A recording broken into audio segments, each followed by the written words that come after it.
All right, 12 years in the making, I think. We're back. This is the one and Don't call it a only comeback. Jeremiah. It was not a comeback. It was an extended hiatus.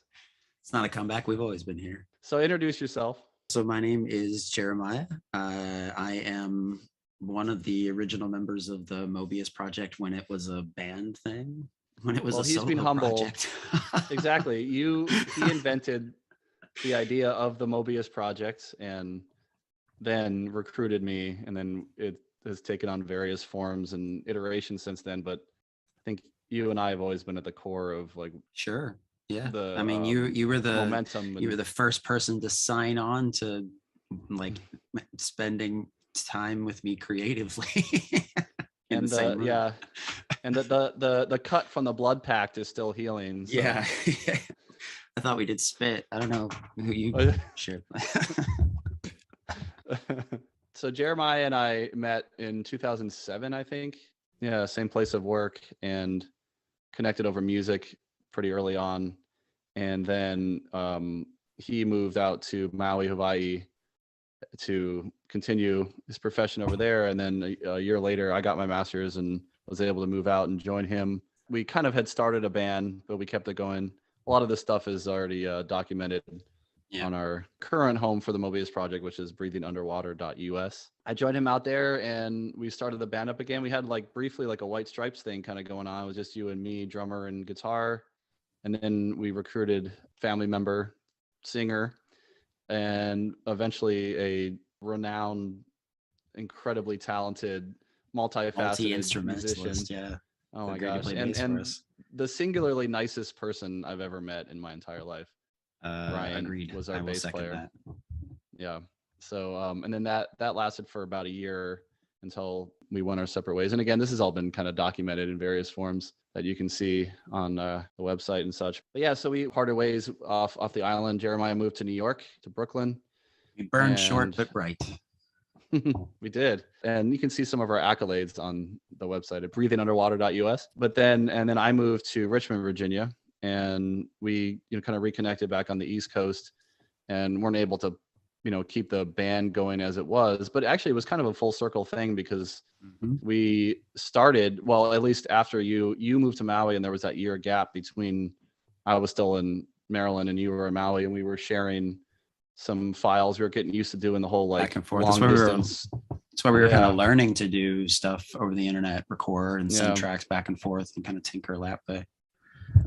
I think we had a song or two that we mostly put together that way. So that's kind of what we're circling back to is we've been working on stuff that have been gestating since our time on Maui, and some other things that have come up since music wise, and then we've gotten onto some other projects too. But the Mobius Project was always meant to be more than just music. Just at the time, back in about 2009, 2010, we were using the band as like a central pillar that other creative endeavors would kind of jump off from. But it was always meant to be a kind of set, like a non-centralized art project. So just like it was like a reason to be creative on a regular basis, and the band kind of gave us the motivation for that, and the imagery that comes along with, and the promotion that comes along with, and part of the reason why we built that website that got a little bit of recognition, and part of the reason was that it was so multifaceted. We had the videos that we did, and the video the vlogs that we did back when vlogging was still kind of a newer thing at that time. Right. And well, we were groundbreaking. Yeah. Well, we were stealing from groundbreakers to be groundbreaking in our sphere of influence. Yeah, okay. I like that. Yeah, and we had other more fine art things too. Like we did some art things. We did our merch was all kind of handmade. Yeah, we did all our own posters and all that stuff. So but then since then we've been continuing to collaborate on music, and we have lots of stuff in the works that will someday see the light of day. I have no doubt. Something will get finished eventually. Indeed. That should be our tagline, the Mobius Project. Something will get finished eventually. That should go on a t-shirt. I mean, even back then, we started writing together too. Oh, that's true. We had started planning the scripts and things like that. Just a lot of it was just for the exercise of doing. Not that we never intended on following through with full visions, but just the process of like being in the midst of something creative. I'm an art teacher now, and like I think one of the things I always emphasize for my students is that process is far more important than product. And so while I genuinely struggle sometimes with like completing visions, because I'm really good at starting things, at the same time, it's working during those moments of inspiration that I think is so much fun, and then kind of pushing through the challenges that come along with that. So even back then we were writing, we were, doing computer graphics, we were doing, old school visual art stuff. And some of it was for the band. And sometimes the band just put us in proximity to be inspired by one another and do other things as well. That all really, was at its peak for that stage of things back in about 2010. So it's been almost 12 years since. And then one of the things that came out of that was a more general, it was related to the band, but it was a more general conversation about music and consumption of media and things like that. And we put those conversations into our original run of our podcast, which was only 3 episodes at the time, intended to be. I don't know if I'd call it a run. Our little podcast project. I mean, yeah, we had a little podcast project, but that's the experience from that is what informed the podcast that I've done since, and the process that I've done to the iterations that it's taken. And again, like I don't know, I feel like we're kind of circling back in a way, even though it's been so long. I'm still re-listening to those episodes that we did. We did one about we're talking more than 10 years ago. We were talking about the validity and the structure of albums in the modern digital age and the internet and everything. We talked about digital music consumption and back then, this was before Spotify and Apple Music and all that stuff. So that it was the stuff that we talked about. We had some prophetic things, I think, that we touched on. I'm sure we weren't the only ones, but the within our sphere of influence. Yeah. And then we also talked about the live show, and that, all these things are still very relevant and very topical, especially, now that because of the pandemic, and that experience has really like got, drudged up a lot of thinking and, circling back ideas to what we were discussing before. Yeah. So with all that in mind, Jeremiah and I wanted to kind of pick up where we left off and continue some conversations around this whole sphere of the Mobius of creativity. And so don't call it a comeback, just call it we got around to it eventually. And here we are. So where we are now is, like I said, we've been collaborating on music, and we can talk more about that down the line. I think when we have more active stuff going on. We have a lot of things written and a lot of things recorded, but we're kind of in a let's focus on some other stuff first, get some other stuff out of the way, because that's a much bigger project. A lot of started things, and I think we're kind of deciding where to put most of our attention and momentum into the things that can get us to more finished things, more finished products, the experiences that we want to actually be having with our like more limited time. Some of the things that we've been writing together, kicking back and forth around 2011 or so, when it looked like I was going to be, kind of working on my own again for a short period of time as we were in transition, and I was moving into New York and trying to figure out what that was going to look like from there. I had started a kind of, I don't know, as people sometimes do, they leave a band and they start a solo project. Again, it was like my solo version of it that I called Subtle Boy Robot. And that inspired some new graphics and some new visual artwork and a piece of writing, which is something, and we'll probably touch on that here in a little bit. It's something that we're working on right now is a rough draft of I want to call it a novella at this point, inspired by that idea of Subtle Boy Robot. When I started this kind of Subtle Boy Robot project, the name actually was like an accident. I read a poster that had a 3-word phrase on it that kind of stuck with me. It was just like the cadence of it. It didn't really, I forget exactly what it was, but it was just this like poster, like a motivational poster or something at school. I liked the cadence of the 3 words. And so I started playing around with 3-word names and things that I liked the way they rolled out of my mouth, and fell upon Subtle Boy Robot, which didn't really mean anything. And then as I kind of played around with that phrase more, and it became the name of my sort of like solo-y project, it had a very visual component to it. Subtle Boy Robot, Subtle Boy Robot. What is a Subtle Boy Robot? What does a Subtle Boy Robot mean? And so then it kind of became this idea of that like formed of a narrative around the name, like the adjective subtle, and then boy robot. And so the beginning of the story kind of formed in my mind. My family is multiple nurses in it. At some point in time around there, I had a conversation with my mom about the Stephen King story, The Dead Zone, about a person who goes into a coma and they wake up with essentially like supernatural powers. And so this idea of like coma and like where your consciousness goes when you're in a coma, the people who are coma patients claim that they can hear conversations or recall snippets of conversations when they come back, and there are stories that corroborate some of that. And so like, you know, these patients can hear things, and so the brain is still active when you're in a coma. And I started to think of this story of like the relationship between a person in a coma and whether or not their consciousness could be then conveyed via technology. Like, would a person in a coma be able to communicate through technology if your brain is still active?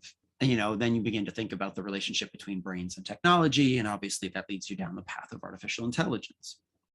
So I'm not an artificial intelligence expert. I'm not a college level professor. This is not something I've spent my life studying, but it's something that I find immensely fascinating and that I have been reading on. And there's various aspects to it. There's philosophical aspects about creating artificial intelligence. Is it possible? Does it convey the human condition? Would artificial intelligence be a entity, like an individual? There's technological aspects to it of like, what is artificial intelligence? When does technology cross the border of artificial intelligence? Is it actually possible? And that gets into the biological aspect of it, of like, what is the brain? Where does consciousness live? Like those kinds of things.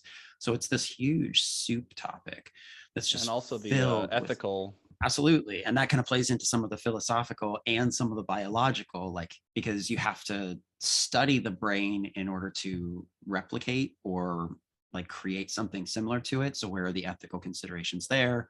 But then if you actually do create something that is conscious, and then again, like, where is that border cross?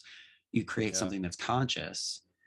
What rights, privileges does it have? And that's something that's been explored a ton. Like, obviously, you know, Asimov and even Sagan like wrote about some of those things. But it's just like, and then, you know, I think Hawking has spoken on like artificial intelligence and the belief that it will happen, and some like, what does that mean? But it's endlessly fascinating. Like, there's a lot to it, and a lot of stuff that I don't think I realized. I think when you start to think about artificial intelligence, your first go-to is like a computer that can think, right? That's like sort of where a computer, it's like, what is a computer? Well, it's, you know, wires and microchips and stuff. And then you put all that together and then it can do calculations. And eventually, if it can do complicated enough calculations, it becomes aware. But like, there's so much more to it than just that. So the context of the story is essentially, there's a young boy. I think we aged him. A subtle boy? I think we put him at like 12 or 13, something like that. Maybe even slightly younger, who's in an accident. And as a result of the accident, he ends up in a coma. And his uncle feels some culpability for that accident. He survived when both the parents perished. This is still in the rough draft. I've since sort of begun to think about the killing the boy's parents for motivation thing, but at very this moment Disney in of time, you. Yeah, I know. At this point in time, that's where the story kind of sits. Both his parents have died. His uncle survived, and he feels some culpability for the accident. The young boy's in a coma. Well, his father and his uncle were both researchers specializing in the field of artificial intelligence. they were on the edge of a breakthrough. They were both very brilliant. The uncle was much more of an awkward person. The father was the better salesman and perhaps the more philosophical of the two of them. And so the uncle essentially creates a technological way in the form of a kind of robot that is able to transfer or communicate with the boy's consciousness. And so the boy is able to kind of come back awake through this robot while his body is in this coma. And that's like, there's a whole other plot about somebody wanting to try to take the technology for themselves. And the main sort of kickoff struggle, the main sort of thing that kicks off a lot of the plot for as far as the AI goes, is that as this boy begins to become more comfortable with this technology, the technology is learning from his brain and begins to become aware. And there's a little bit of a struggle between them for control of the consciousness that will eventually, or, you know, that the story is moving towards the consciousness that is in this robot or in this program, in this technology, as a sort of burgeoning AI that's learning from an actual brain that it's connected to. You had envisioned this before you did a lot of the current AI research that you've been looking at, right?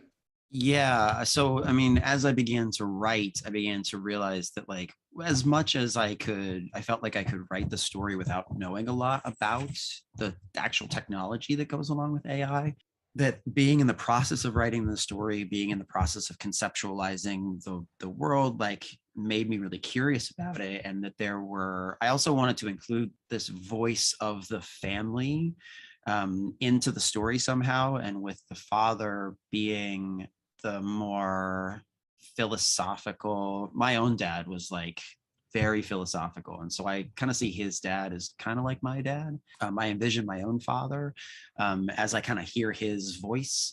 And so I realized that, like, I didn't have a grasp on what AI technology was to write that voice, or to include those kinds of details that might make it seem, or like, what did I not know that was going to make the story become apparent in the story that I didn't know what I was talking about. And so I felt like I had to actually learn a little bit more about it. For instance, just a sort of quick example. In the current rough draft, the boy has been moved from the hospital to the uncle's garage. And he's set it up. There's like a sort of hospital room, like, set up with all the medical needs in the garage, but then all the tech stuff is in there as well. And the more I looked into things like quantum computing and the size needed for like AI systems, I realized that, like, in this garage needs to be incredible computing power as well. So, like, when I envision the space and I write it, there has to be like banks of servers. There has to be the systems to keep those servers cool. Like, quantum computing takes place at like very cold temperatures. And so, like, I have to kind of like re-envision some of how that all kind of comes together and what the implications of that existing in the space are. Though one thing about that, though, is the time frame is in the like near future, right? It's not meant to be present day. So no, it's sort of meant to be like the birth of AI as we think about it. Like, this would be the event that would birth it. So, you know, and then the more I've sort of learned about AI, the more I realize, like, it's probably further off than we think it is. For instance, you know, I was recently watching a video about mapping the brain and like what it would mean to map a single human brain. And in 2019, they mapped a small chunk of mouse brain. They mapped a cubic millimeter of mouse brain. It contained 100,000 neurons, 1 billion synapses, 4 kilometers of nerve fibers. It was cut into 25,000 slices in order to image it, a cubic millimeter in order to image it. It took 5 electron microscopes running for 5 months, creating 100 million images. Like, I'm just throwing numbers at this point because it's like so much that it took. And it was like 2 million gigabytes and took 3 months to assemble the 3D model of a cubic millimeter of mouse brain. Now, I'm just trying to visualize the right? server room alone. Now, mapping is not the same as being able to then recreate.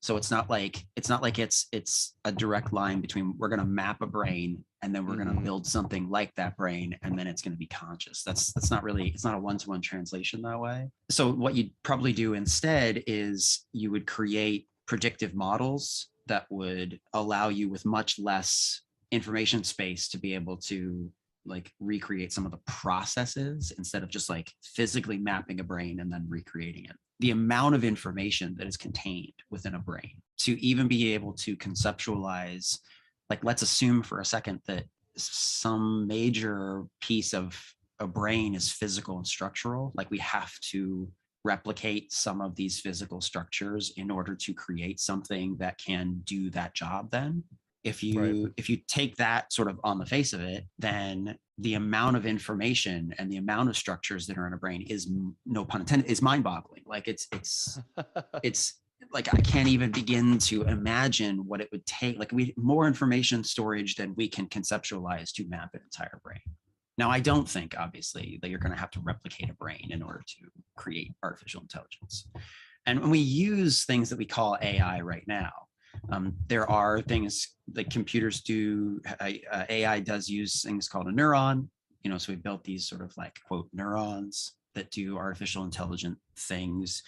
And you can tie neurons together to do things like image recognition or even sort of image creation to recognize patterns in things like traffic and the way that systems work. But that's different. That's different than when we say like a thinking brain neuron and what a neuron does in your brain. But I wanted to dig a little deeper into some of this stuff just to kind of get a sense of like, what does the path between where we are now and the creation of artificial intelligence look like, and how far off is that? Well, this story is kind of set at the edge of, we've done enough that like maybe it's possible, and then it happens in this story. The story is really less about the creation of it and more about the implications of it on an individual level, and then specifically on this particular circumstance. In sort of a traditional sci-fi sense, the idea to this narrative is that we want to, correct me if I'm wrong, but we're hoping to capture kind of the essence of these big picture implications without getting too bogged down in the plausibility or specifics, but still imply that we've considered these things. Is that kind of what you're getting at? And I think there's the sort of villain character is a kind of corporate entity in this story, and the person who is the antagonist, the main sort of antagonist, is a somebody who wants this technology for themselves because of their own like mortality, and they see it as a way of kind of living past. And there is a sort of gray line that we're still working on right now between like it's meant to bring this child back from a coma, and would they then be able to live beyond that? Like still very much in the rough draft stage, but some of that is grappling with the idea that like if you own, you imagine the sort of AI, and then grappling with the philosophical, can you own something that's conscious? Is there a component of like, if you build the thing, can it be owned? Is artificial intelligence its own entity? And some of the sort of things that we're grappling with that philosophically right now, and actually have been grappling with for a long time. You go all the way back to Turing, who's one of the fathers of modern computing, and he was thinking about some of this stuff. Although a lot of people at that time, Turing and some of his contemporaries, believed that artificial intelligence was a lot closer than it actually turned out to be. Some of that was just I don't want to say like obviously technological limitations, but I'm wondering if they understood what it would, to a degree, like what it would have to involve to get there, but we just don't know when that's going to be plausible yet. Sure. I mean, I also think some of it has to do with like brain science, as well as kind of understanding and some of the fact that like the more we learn about the brain, the more questions we continue to have. The age-old philosophical question of like, where does consciousness live in the brain? But like the term artificial intelligence actually comes from around the like mid 50s. And at that time, they believed they were 3 to 8 years away from a computer having the general average intelligence of a person. No way. Yeah, but they underestimated how much computing power and data storage a machine would need. Like, keep in mind, 1969, we go to the moon, and the computer power that they used to do the calculations to go to the moon, first off, a lot of it was done by humans on the ground, but the actual computer that executed the functions was like was it like 256K or something like that? Like it was ridiculous. Like your iPhone has like magnitudes more computing power than they had in the late 60s when they went to the moon. But not my Android though. But that's why it's so weird to me to read that in the mid 50s they believed that they were pretty close to having a computer with the same average intelligence as a human, and then over a decade later it's still clear that they're working with not very powerful computers to do really powerful things, but still they just vastly underestimated how much computing power they would need. But I think that they probably had a hard time conceptualizing how much computing power was possible. Yeah, that's kind of what I was getting at. Like, to even have that conception must have been very, very abstract. Yeah, still kind of is in a way, because like you were talking about that square, was it millimeter? Square millimeter? Yeah, a cubic millimeter of mouse brain. Cubic square. But the amount that talking about millions of gigs of data is, it's hard to really conceptualize. Yeah. So at this point, like Jeremiah has been saying, we have about what 2/3 of a rough draft, like prose written. Yeah, I'd say 2/3 a little bit. Well, I really need to write the rough draft of the climax. I'm part of the way into that chunk, and it's probably maybe 1/3 to 1/4 left of sort of what happens at the end. But even so, partially through some of the reading and research that I've done, and a lot of that stuff is really dense. The philosophical stuff is really dense, and I find myself, when I watch a video or I read something, every sentence I'm pausing to take notes. Right. Because it's there's so much thought that's already gone into this. And again, I'm not pretending to be on my way to having a computer science degree. I'm not on that level. I'm more thinking about it from a creative standpoint. What use is this? What does this inspire me to think about? What does this mean for what it is that I'm trying to create in the story? So even then, once we get the sort of finished first rough draft, there's already a lot that I think, I'll go back and start to kind of adjust and adapt and think about. Sure. More stuff that I've learned and what it means for certain parts of it, and also what it means for the motivations of the antagonist. I think I've come to a point where there is enough gray area in the implications of AI that you don't have to have a Disney villain bad guy. Just sort of following a different path or wanting to follow a different path with this technology would naturally put you in conflict. Mm-hmm. And both the protagonist and the antagonist, depending on who you see the protagonist as, whether it's the uncle or whether it's the boy or whatever it is, whether it's the AI, being on separate paths can naturally put you at odds, but neither one of you necessarily has to be a bad guy. And so I think there's some reframing from my original conception to do there as well. These are more kind of big picture background research and informative things, but to touch on the craft of what we're doing, which I think is really what we want to kind of revolve this podcast around moving forward, is looking at what things are inspiring us at any given time, what we're working on, and just always kind of honing our craft and developing our skills and techniques, beyond, and using each other as a sounding board and a place of critiquing and a place of gaining further inspiration. Yeah, the true collaborative process. And that's what really, the Mobius Project to me, really, even there was one point where I had asked you if you minded if I had started a new Mobius Project blog to kind of branch off on the stuff that I was, film criticism and stuff like that, and reviews, and you had said that I am the Mobius Project, because it was never meant to just be a one person's thing. It was meant to be this kind of bigger, comprehensive Mobius of things. But that idea, I mean, because I didn't conceptualize it at first. I was brought into it as a collaborator, And then when you said that, I am the Mobius Project, I totally got what you were saying, and I really appreciated the sentiment, but I also felt like there was no way that I could just take on this moniker and run with it solo, because that's really not what it is at its core. It's like, it was always, to me, the Mobius Project has always been about you and me and the other people that we've collaborated with, and having that dynamic and that relationship around creativity, as opposed to just my own relationship with it.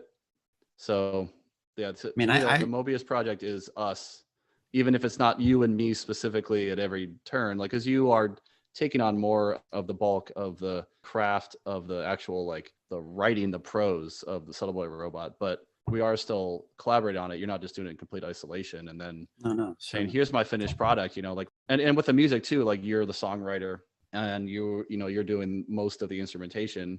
I'm just the percussion, but I feel ownership over the songs too, or a relationship with them, because we've honed them together and we've made stylistic choices and recording choices and stuff. It's always been much more of a relationship around the collaboration than a show and tell. To come to the writing, when we started conceptualizing the writing, you taught me how to draft a script, right? You taught me about 3 acts. That was what my collegiate background was in originally. And you taught me a lot about 3-act structure and just like the formation of a story. And I can remember us kind of grappling with that script that we were writing. We lived in Maui, about the girl and drummer who would play in the Battle of the Bands. Like, I remember us how much I learned from that, and where we would make a tweak in one place and then we'd have to talk about how that affected character motivations and things like that. So like, this story kind of grew out of a lot of that that you taught me. And it also, when I write something, when I put words on the page, a lot of the things that I kind of think about, not just in terms of like stylistic choice of like putting actually the word, like putting together words, but how it naturally flows and where it ends up, how a train of thought ends up in a particular place. Like, it's got to land somewhere to then drive the next thing. And then I think about, like, one, your reaction to it. I think about to like some of the things that you have helped me conceptualize when it comes to forming a story and character motivations and like the way that people talk and forming dialogue. And I think that, when I'm writing, like, you're very much sort of in the back of my head as a collaborator, and then and inspired a lot of the beginning of that journey as a writer. And then, when we're talking about making music, you and I have a really great collaborative partnership that I think is the crux of, helping me be particularly creative with writing, but also having somebody else to bounce that idea off is incredibly motivating. Knowing that, like, when I can finish this, I can send it to someone and it's not just going to live on my hard drive, like it's going to go somewhere else, then I'm going to get feedback from it. I think that is hugely important, to my creative process as well. So I feel like, having extra people that you're working with, and you and I have formed a really good creative partnership, becomes hugely important. And so I think other people are key to creativity. And yeah, like, and so when you say, like, when I tell you you are the Mobius Project as well, like, it lived inside my head for a long time by myself, and it didn't actually happen until I started working with you when we formed the band. And now, like, your band members, as far as I'm concerned, in After We Pray, like, those guys are part of the Mobius Project as well, as far as I'm concerned. They don't have to own the moniker, because it's just an idea, right? Like, it's an idea of doing stuff and how inspiration works and how you view your own work, and whether or not work is worth doing if it doesn't end up somewhere. Like, I'm not going to sell my visual artwork. I'm not that good.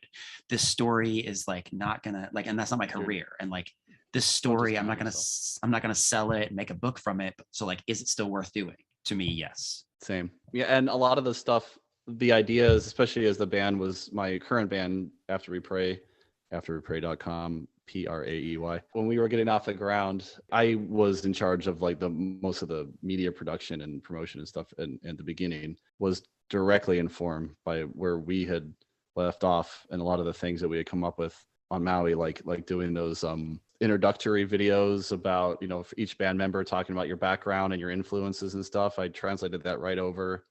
The recording our demos I try to do it very similarly, like the way that we had started trying to record our live or record the drums live and everything. We had only just started scratching the surface.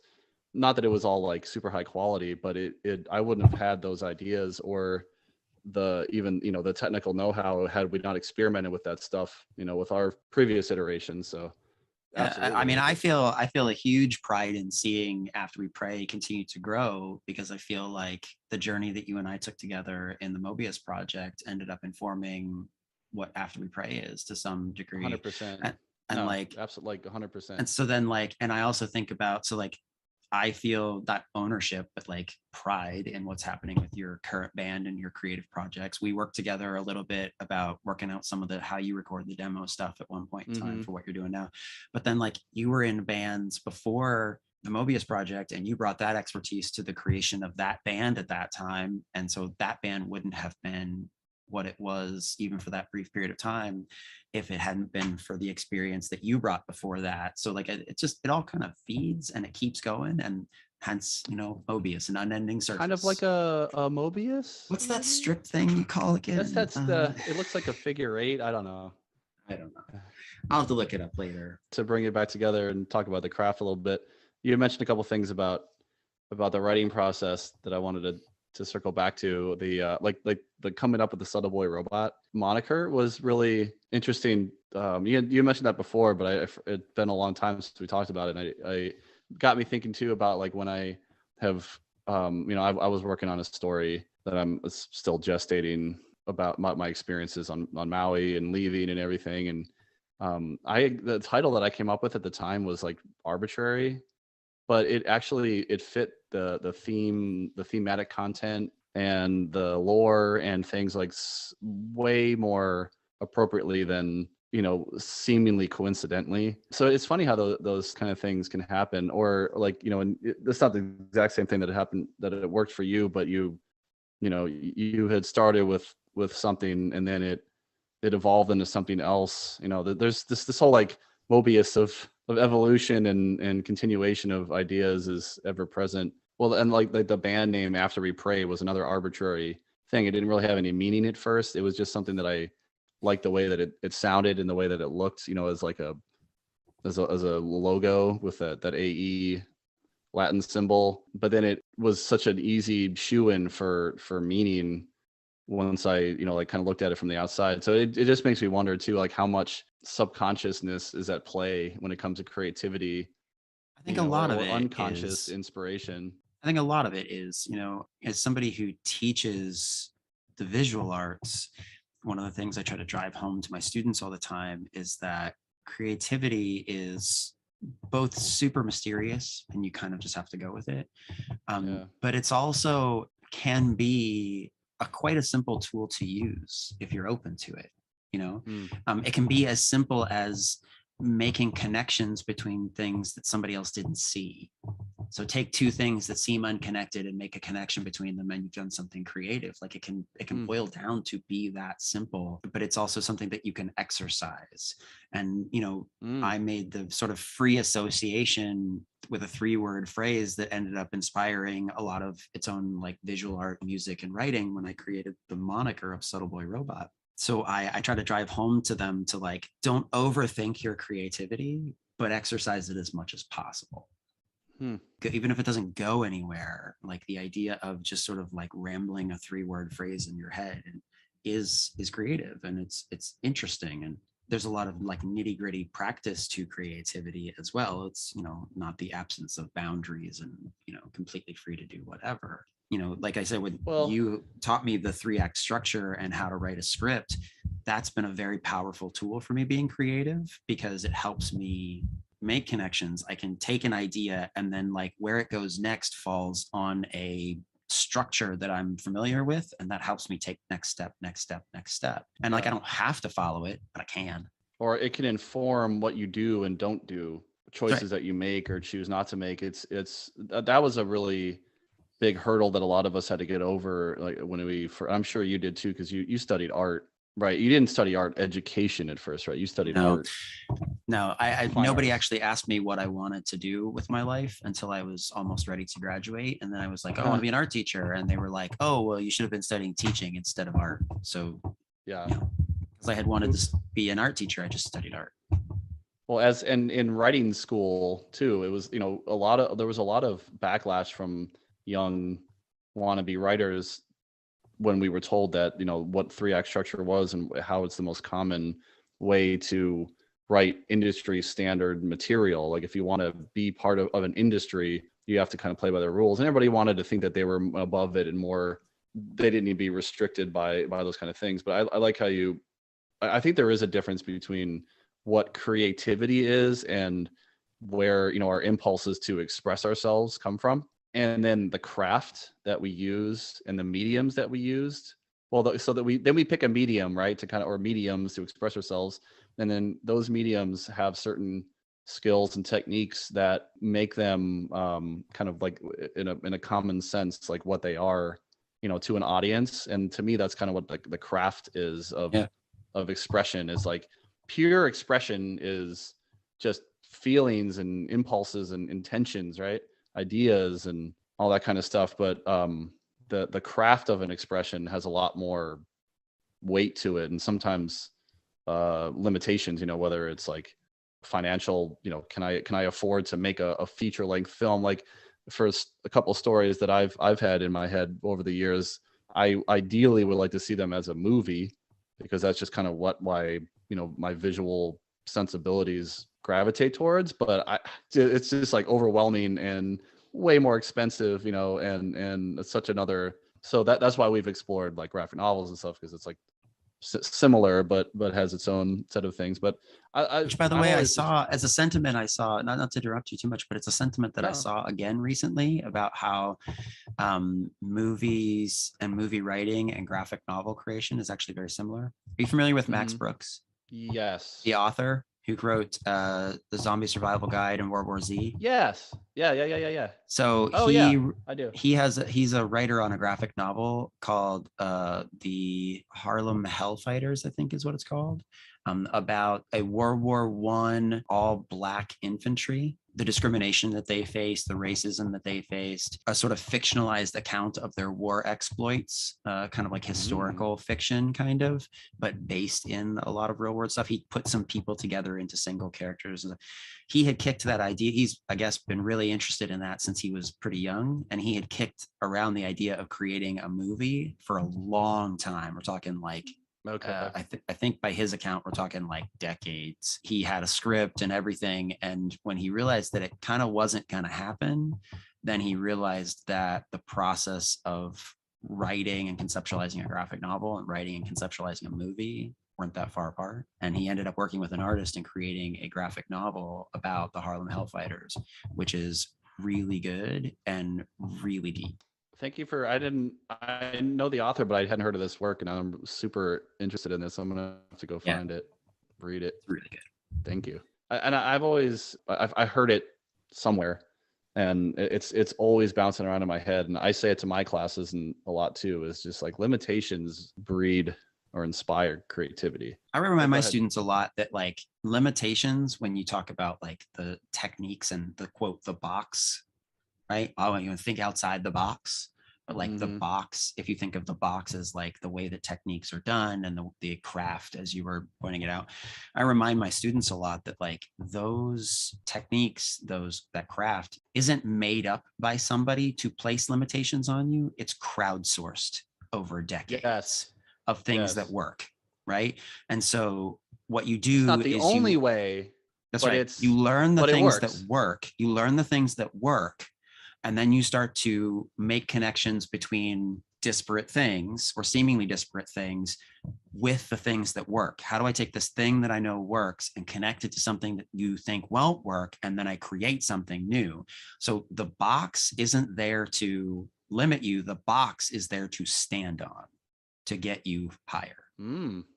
I like that analogy a lot. What I wanted to come back to with the idea of the craft of this whole thing, because we started more with the idea of Subtle Boy Robot, is, well, it was just something I've always like kind of been, sometimes anxious about, sometimes inspired by, sometimes, I don't know, just not sure what to do with it, with this idea that, like you were saying earlier, that you are by no means like an expert or have any kind of like background or specialty in AI and computer science and all that kind of stuff. But, I've always wondered to what degree do we as writers, fictional writers, especially, because we're not writing technical manuals, we're not writing nonfiction, we're not writing even autobiographies. We're telling stories that are more about, the thematic content and the feelings and the character, that the characters are expressing and all that kind of stuff. The frame of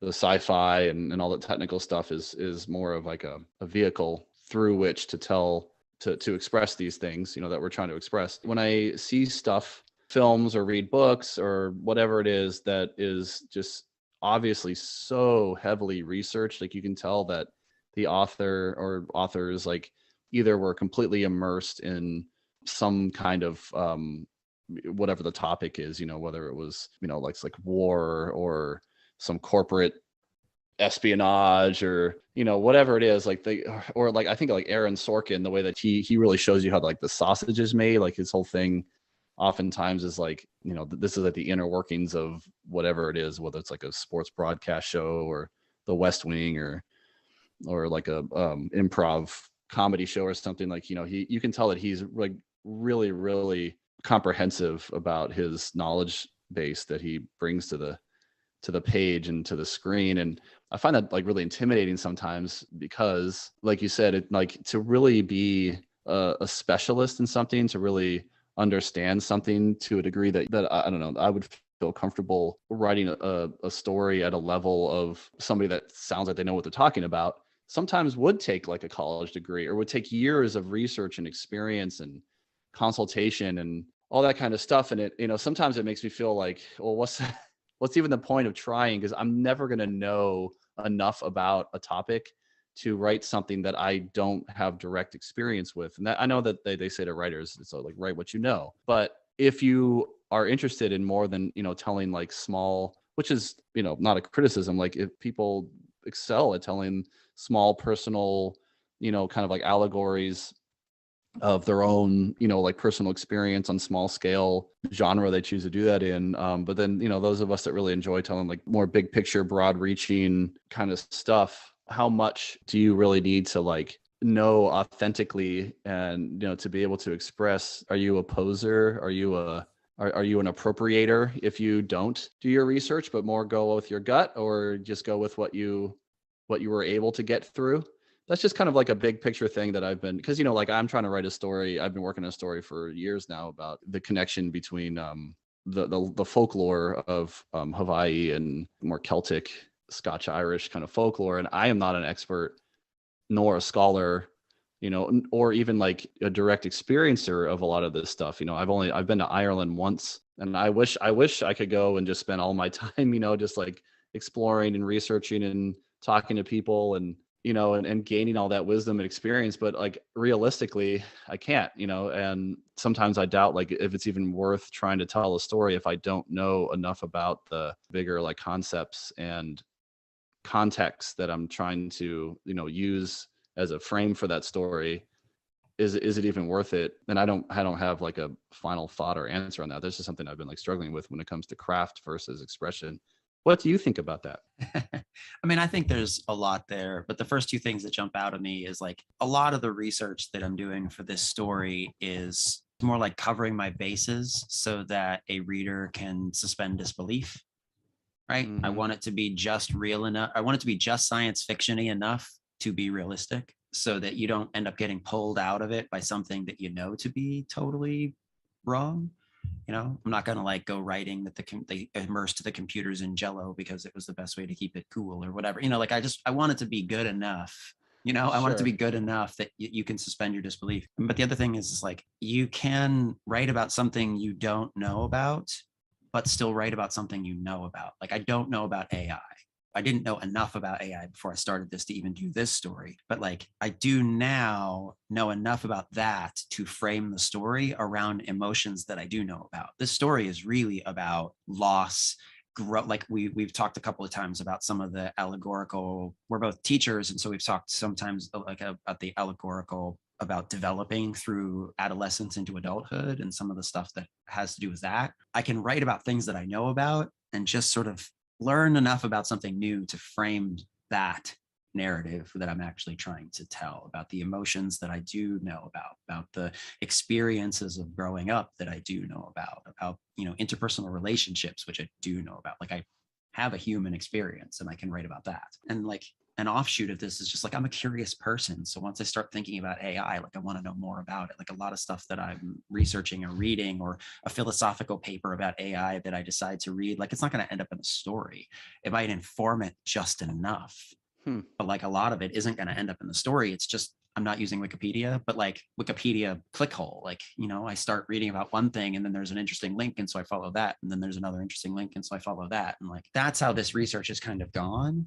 It's like to satisfy my own curiosity. And the excuse for being curious about the thing is like, oh, I was writing a story about it. That's good stuff. I've been meaning to bring that up to you for a while anyway. So I'm glad that kind of came around to that. Well, obviously Jeremiah, I can't say Jeremiah and I correctly to save my life. Obviously Jeremiah and I could go on and on about all the things, but I think we're going to, and will in the future, I'm sure. Yeah. So that's why I wanted to not resurrect. Nothing we do is ever done. Right. But I wanted to circle back. I've circled back as a theme of the day. I wanted to circle back onto us podcasting because it does give us some, you know, a reason to talk more consistently with all of the responsibilities that we have otherwise, and document and, you know, for posterity's sake and hopefully helpful to other people on a creative journey and process sake, and motivate us to continue to work on these things. So yes, actually if anything, finished products eventually.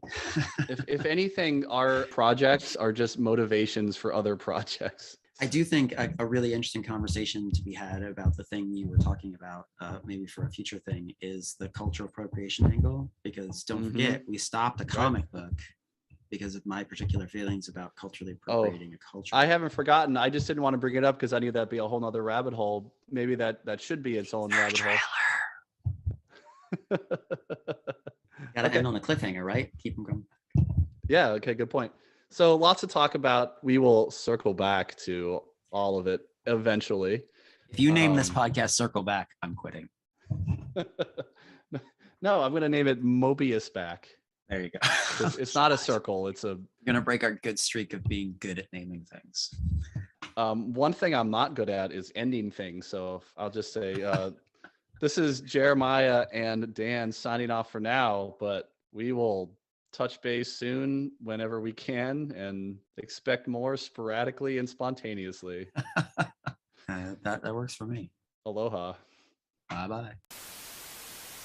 Starting with episode 3 of the Mobiuscast, the original run of the Mobiuscast, Jeremiah and I started the tradition that kind of ended there for a while, but came back when I started my next podcast journey with Mobiuscast, which was to feature some music at the end of a music-related podcast. So to keep that going, but make it more specific to the Mobius Project, for this episode and the subsequent one will be the most recent recordings that the Mobius Project has done up till this point. And these are really special to us because it was the first time that the 3 of us that were the remaining members after our 4th member, Allison, left the band, and we were kind of rebooting ourselves in a way. So it was me, Jeremiah, and Ryan when we were coming up on the tail end of our time on Maui. But we've been working on stuff as a 3-piece. Some of that material is still in gestation. Jeremiah and I are continuing to work through and record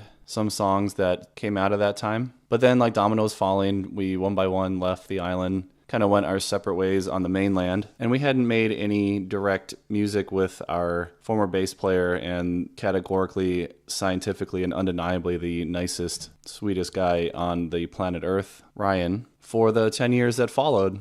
But like a lot of us during the pandemic, we found some extra time on our hands and in need of some extra connection, which for us, one of the most natural ways to do that, of course, was to make music together. So we played kind of a game of telephone, as it were, where Jeremiah came up with a guitar part, gave it to us, and we added our parts to it. Ryan was on keyboard this time, though, not bass. And you can see the videos of those, I guess you could call them reunion videos, because it had been 10 years since the three of us had done anything together as a trio, on our YouTube channel, which you can easily get to by going to breathingunderwater.us. But here's the audio from the first of those two recordings. And I don't think it was ever given a name, so we'll just call this 2020 Distance Recording Number 1.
Be sure to visit breathingunderwater.us. Follow me on Instagram at breathingunderwater1 and on Twitter at breathingdakine. That's at breathing DAKINE. And drop me a line at breathingunderwater1@gmail.com. Please note that I do not claim any ownership of any media presented in this podcast, which is only used for promotional purposes unless otherwise noted. And all views and opinions are those of the person expressing them and do not represent any other entities discussed in this podcast.